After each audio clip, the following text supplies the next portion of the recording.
This is Land of Havilah, Genesis 19. Father, open our eyes and ears. Amen.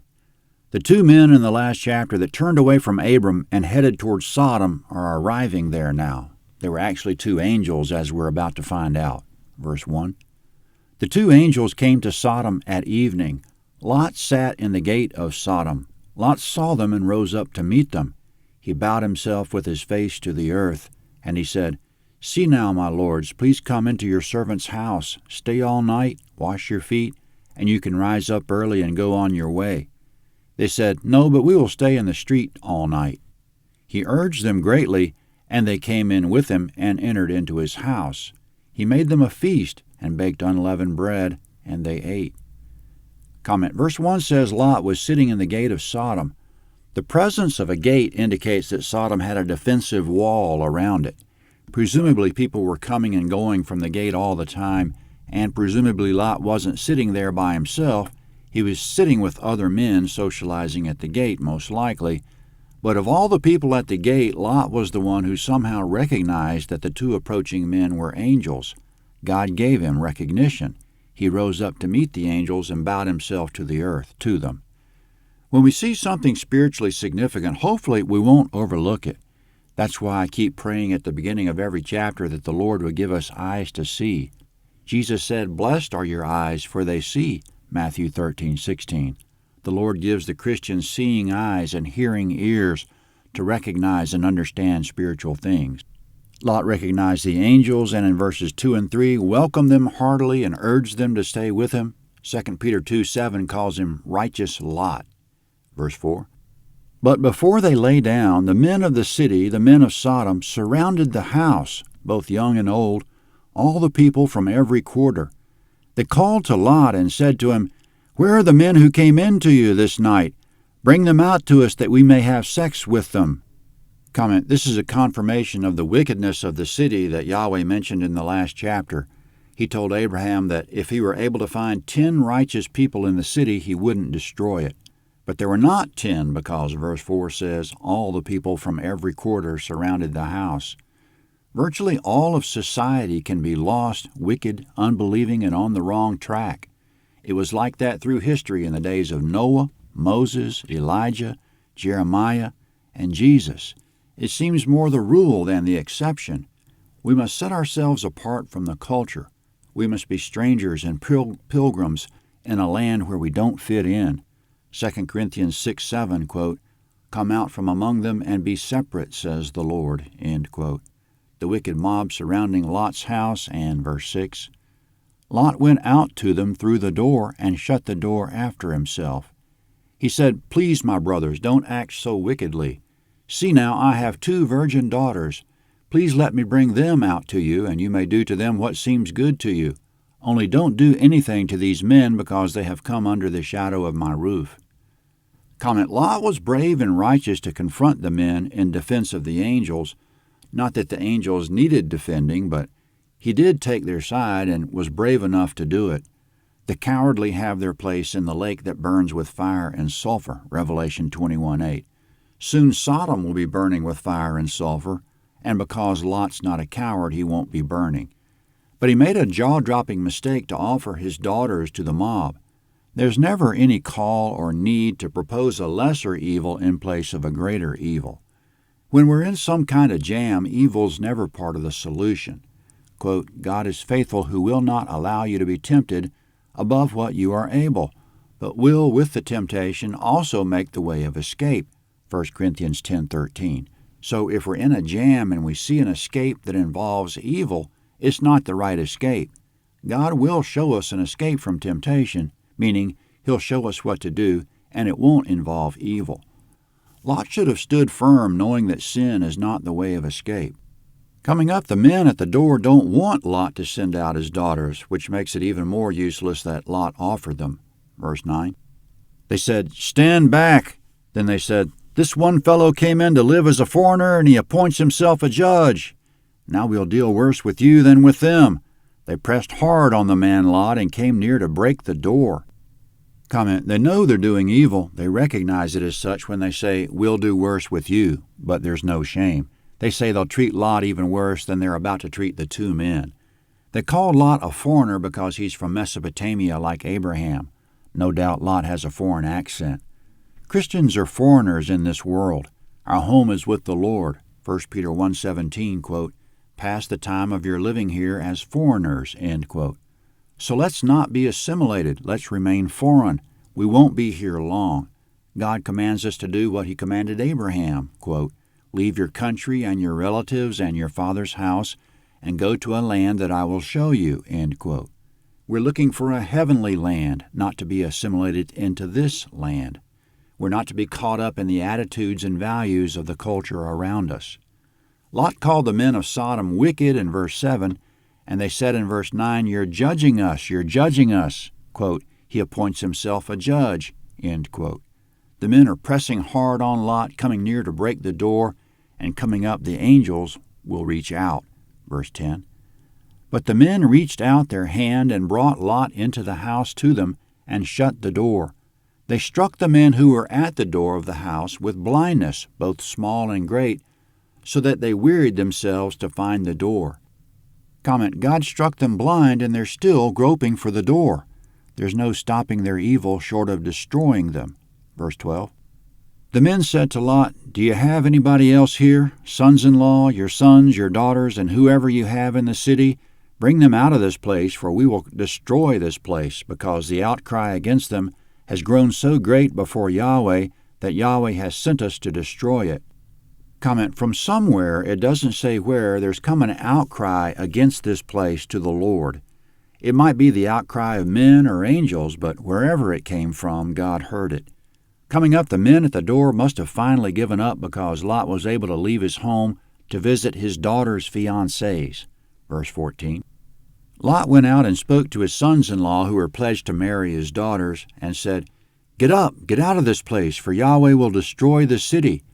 But he seemed to his sons-in-law to be joking. Comment, Lot was wrong to offer his daughters to the men pressing at the door for multiple reasons, including that he already pledged his daughters to these two future sons-in-law. But he chose the sons-in-law poorly, and he hasn't kept up his integrity around them, or else they'd know that whenever he says something about Yahweh, he's being serious.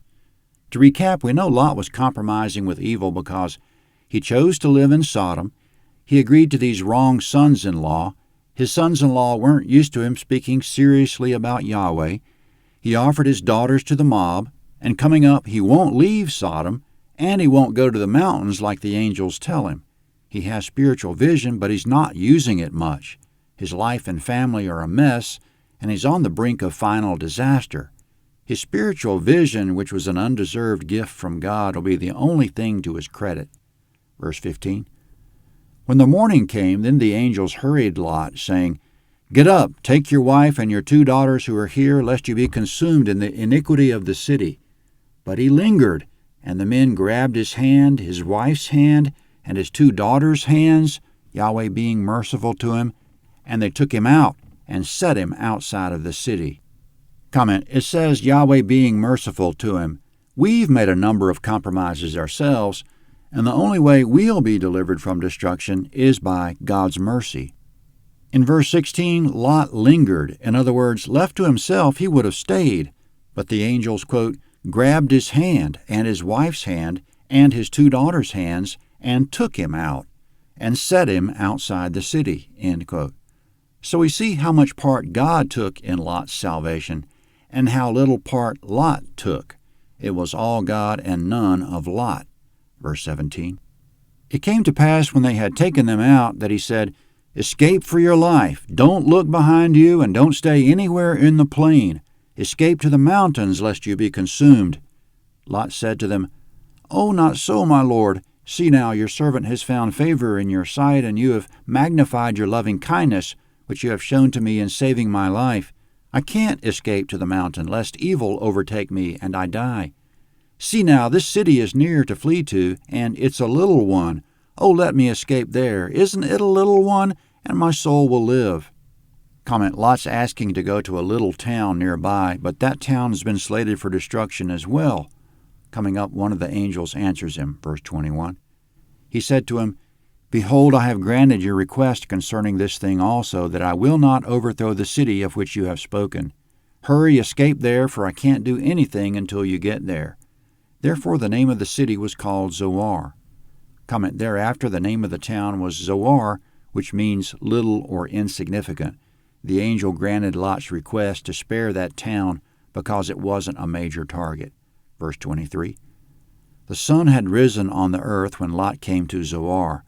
Then Yahweh rained on Sodom and Gomorrah sulfur and fire from Yahweh out of the sky.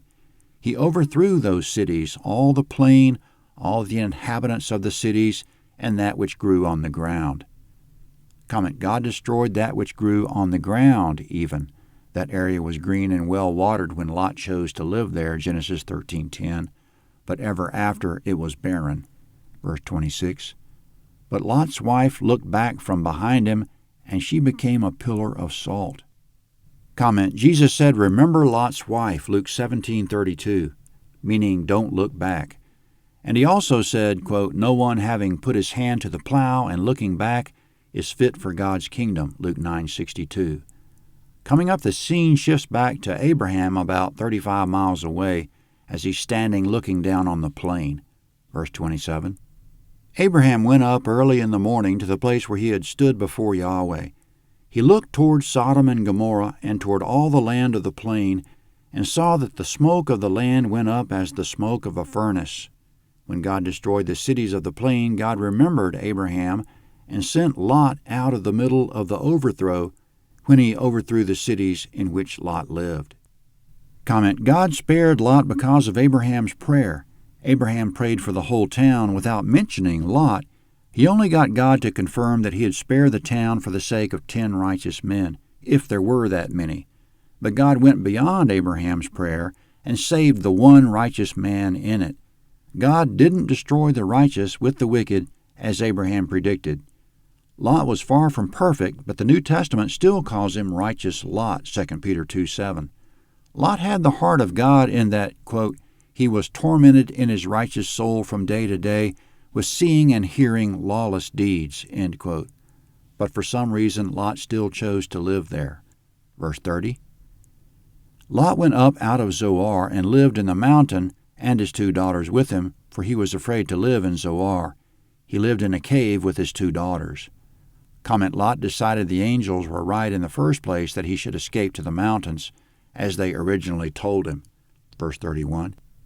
The firstborn said to the younger, "Our father is old, and there is not a man in the earth to come into us in all the way of the earth. Come, let's make our father drink wine, and we'll lie with him, that we may preserve our father's family line." They made their father drink wine that night, and the firstborn went in and lay with her father. He didn't know when she lay down, nor when she arose. It came to pass on the next day that the firstborn said to the younger, "Behold, I lay last night with my father. Let's make him drink wine again tonight. You go in and lie with him, that we may preserve our father's family line." They made their father drink wine that night also. The younger went and lay with him. He didn't know when she lay down, nor when she got up. Thus both of Lot's daughters were with child by their father.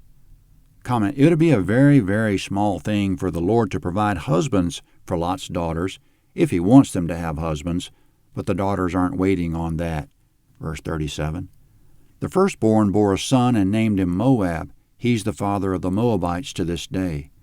Comment: the Moabites will be around for a long time. They'll be the nation east of the Dead Sea for many years to come. Verse 38.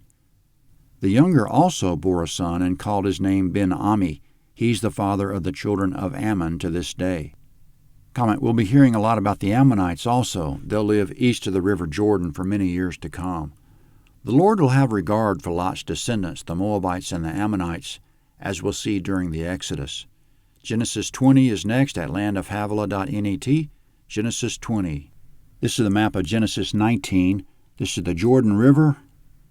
It runs from the Sea of Galilee here to the Dead Sea here. The cities of the plain that God destroyed were somewhere in the valley of the Dead Sea.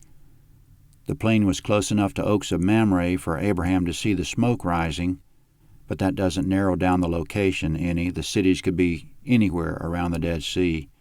Lot's son Moab became the father of the Moabites, and his son Ben-Ami became the father of the Ammonites. We don't know whether to call the sons sons or grandsons because they were both. Moab's descendants will be in this area on the opposite side of the Dead Sea from the future Israel. Ammon's descendants will be just north of that, east of the Jordan River.